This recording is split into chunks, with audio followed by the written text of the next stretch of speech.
So what about combined arms in Battletech? That's what we're going to explore in this vlog, framing and asking the question, what place does it have in Battletech? Because there's been a tremendous influx of new players to Battletech, and with the game of Armored Combat, which is a fantastic way to jump into Battletech, and the availability of mechs in terms of the X packs to build, not only is this an amazing time to jump into Battletech, that seems to be the gateway. That seems to be the primary focus. So I wanted to build on this. I also wanted to build on this idea. Last week I pushed up to the Battletech playlist the lore, the narrative, this idea of Battletech. Yes, it's a war game, but this lore, depending on when you play, really should help drive and enhance your game. It should create this simulation. Game of Armored Combat is almost like a simulation. So pulling in bits and pieces of the lore, imagining yourself in that space and time, I think is very, very important and something that we can use to support our games. So with that, certainly mechs are king, mechs are the focus, but we've got tanks and infantry, we've got air support, we've got artillery, we've got support vehicles, mobile HQ, coolant trucks, spotters, things like that. What place do they have? How, as a Battletech enthusiast, should you approach and play them? Now, I take the focus of Game of Armored Combat is like the DNA.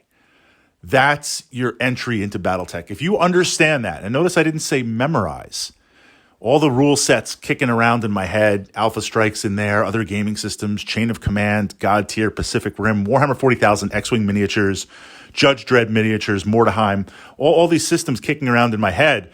That's before we get to role-playing games and board games. I think I finally figured out how to play Mage Knight. That said, not memorizing the rules. It's okay to look stuff up. It's more important to understand the flow of Battletech, to understand the phases and how they play. If you can understand that, the Game of Armored Combat is portability to be able to sit down at any gaming club, gaming group with your friends and have a Battletech experience. That framework will let you figure out the rest. The first, can we call it a Battletech career? The first half of my Battletech experience was just mechs on mechs. Certainly we knew vehicles existed. The rules were out there, but the group that I played with, there's only so much battle value. There's a lot of mechs. Those were the miniatures that we had. Different time, different place, different feel. That's what we focused on. I'm trying to think, maybe like once or twice we added in some proxy vehicles with some like model railroad type stuff, but it was mech versus mech. It was only later as I branched out that as I jumped into combined arms and I jumped into infantry, my love of that aspect of the game really took shape. So this understanding that Battletech is a big narrative, a big universe, but mechs certainly are key. I view the rules kind of in this way. Mechs are where we start. Think of infantry and vehicles as an add-on, literally like Total Warfare, add-on. If you have them, you can play them. If you don't have them, you don't have to play them and can go up against infantry and tanks and vehicles just fine. If you just want to focus mechs on mechs because for whatever reason, that's what you like, that's what you have, that's what you're learning. Literally what I'm trying to frame is there is no right or wrong with Battletech. I then view kind of support, meaning artillery. That's kind of a separate rule set, so you can bolt that on and off.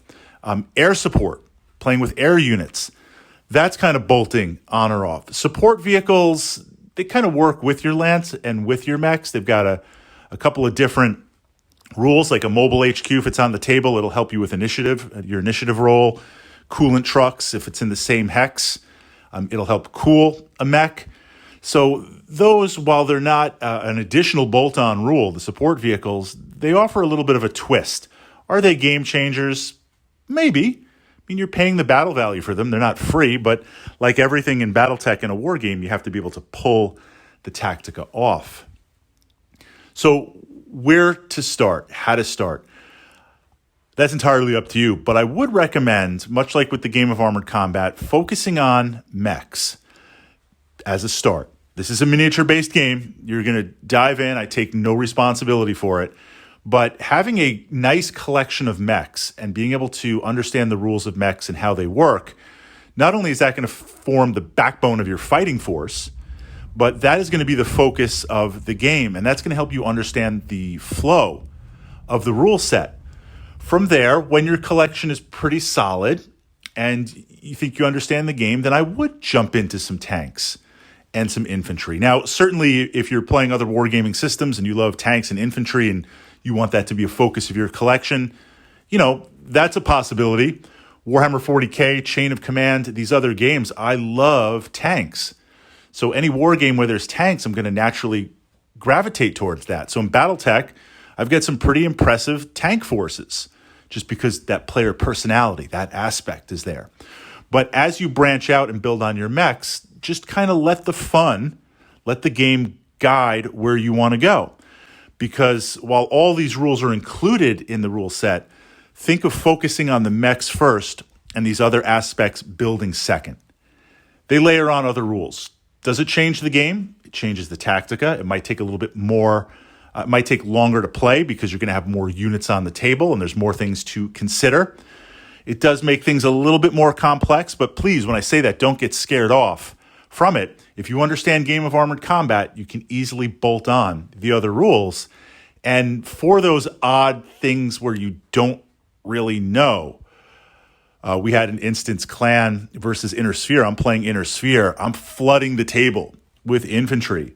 And I have some Karnovs drop off. Karnovs are like air transports. Have them drop off infantry. Infantry swarm the clanners. They're climbing on. They make the climbing attacks, swarm attacks. And we're trying to figure out, okay, these clan mechs need to get the infantry off. One of the ways you get them off is literally with your hands to smash them off. Well, can clan mechs do that? They don't really have hands. So we had to pause the game and kind of look it up. I say that because there will be those points, as with any wargaming systems, where you're not 100% sure. Look it up or in that moment, make a reasonable assessment and keep the game flowing. Keep the game flowing. So from that point of view, focus on mechs. Enjoy that collection. Build your collection. I won't say jump into combined arms, but it is a part of the game. It is something to be aware of. It is something to explore.